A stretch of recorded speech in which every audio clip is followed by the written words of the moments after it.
The school needed defending.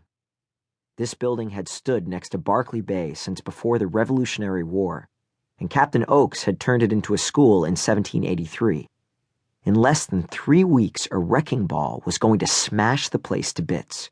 A huge part of Edgeport's history destroyed in one day. And why?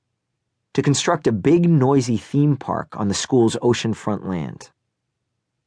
Ben gritted his teeth at that thought. It made what he was doing tonight feel like less of a crime. Because it wasn't like he was going inside to vandalize or steal. He was only going in to look, to search. There were secrets all over this building. Things that had been lying hidden since the 1780s. Things that just might be able to keep the school from being torn down. And keep the harbor from turning into a tourist trap. "Stop that!" Ben froze, then looked right. A woman. Over on the sidewalk next to the seawall in front of the school. She was yelling at a little gray poodle. It was off its leash, running around in circles. The lady hadn't seen him, but the dog might be dangerous. Ben slowly moved right, away from the door and the dim light. He eased onto his knees, then stretched out flat in the shadows close to the wall. The doorstep was a wide granite block, but it was only about 6 inches high. Still, any cover was better than none. His heart was thumping, but he lay perfectly still, eyes pressed shut, trying not to breathe.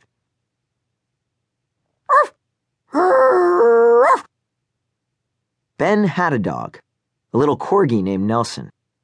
He knew dog sounds, and that was the sound of worry or anger. He opened one eye. The tiny dog was streaking across the lawn, straight at him.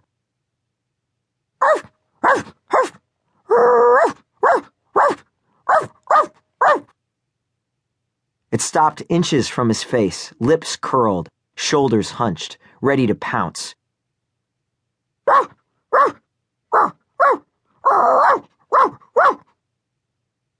Ben smelled the kibbles on its breath.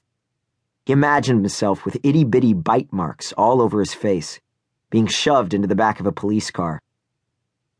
"Noodles! Bad boy! You get back over here!" The lady clapped her hands twice, and with one more angry "Ruff!" Noodles trotted away, the proud watchdog. The woman clipped his leash on, and they left, walking south. I should go home.